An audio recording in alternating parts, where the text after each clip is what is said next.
الهه ناز، قصه ای از عشق پدرانه و تولد یک نغمه.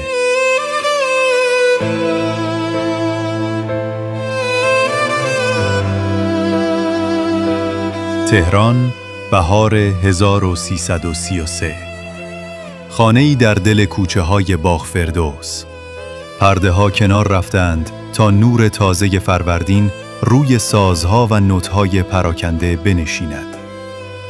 در اتاقی ساده، استاد اکبر محسنی، نوازنده و آهنگساز آرام و فروتن، با نگاهی خیره به گهواره‌ای چوبی نشسته، گهواره‌ای که در آن دختر کوچکش تازه به دنیا آمده است. همسرش به آرامی نام دختر را پیشنهاد داد، الهه، و لبخند استاد معنای پذیرش بود.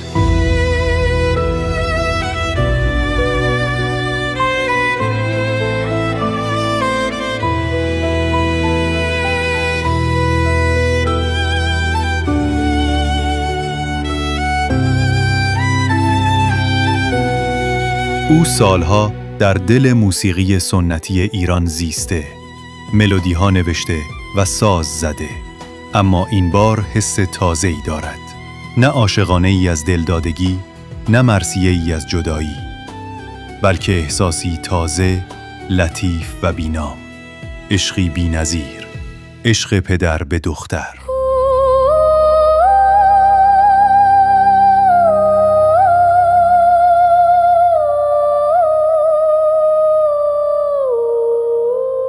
ساعاتی بعد، اکبر محسنی تارش را به دست گرفت.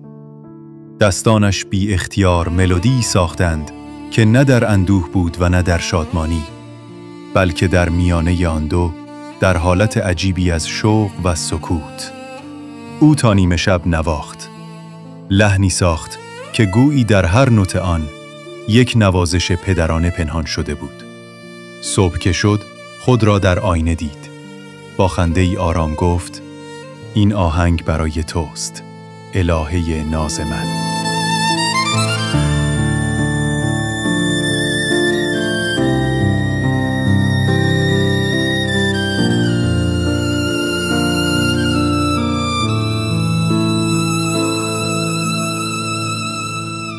اما ملودی هنوز بی کلام بود. او با کریم فکور، شاعر خوش‌ذوق آن روزگار، تماس گرفت تا گفت: شعری می‌خواهم، ساده اما عمیق، با کلمه الهه در دلش. می‌خواهم این ترانه را به دخترم هدیه بدهم، بی آنکه مردم بدانند. چند روز بعد، فکور با لبخند وارد خانه شد و دفتری را روی میز گذاشت. صفحه اول شعری بود که چنین آغاز می‌شد: باز ای الهه ناز، با دل من بساز، کین غم جانگداز برود ز دلم. و اکبر در سکوت خواند و چشمهایش خیس شد.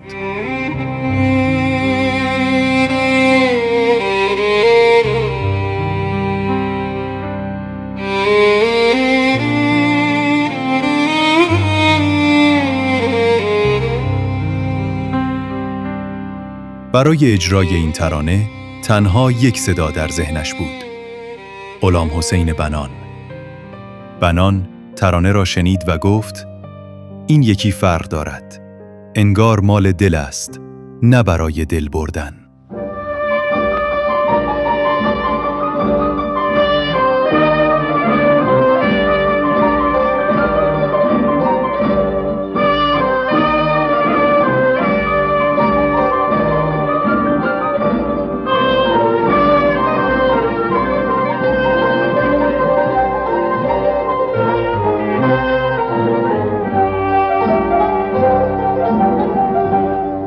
ترانه با تنظیم روح الله خالقی و همراهی ارکستر انجمن موسیقی ملی در رادیو ایران ضبط شد.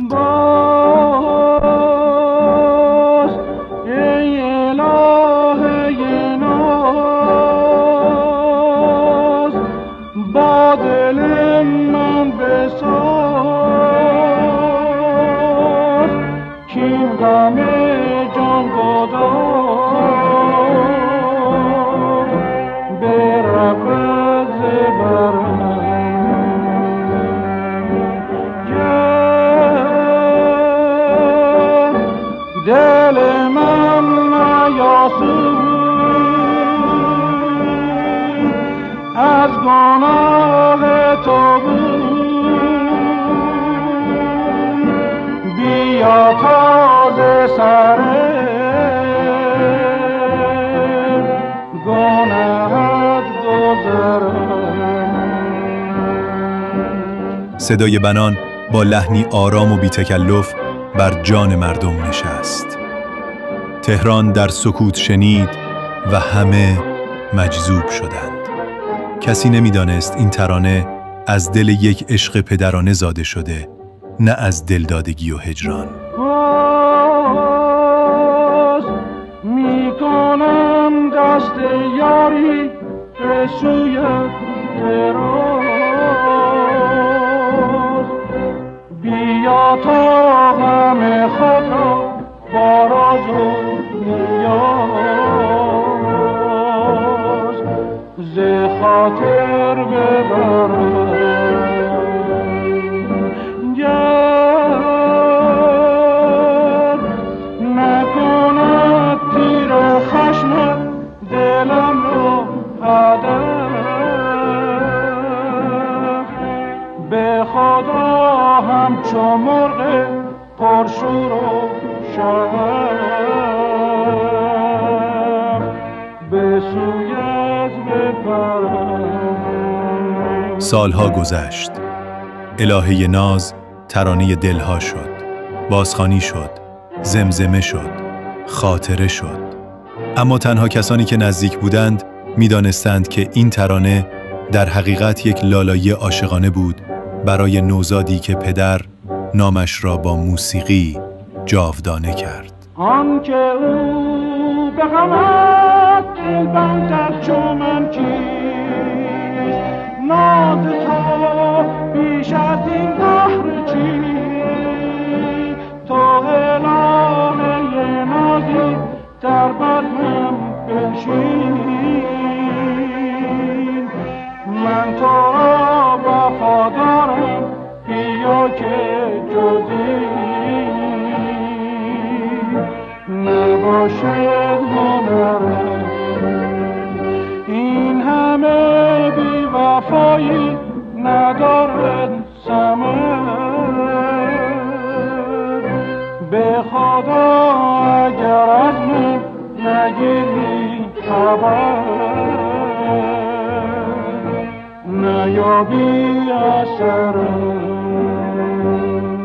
الهه بزرگ شد، اما ترانه‌اش بزرگتر شد و عشق پدری در لباسی از شعر و ملودی در دل یک ملت خانه کرد.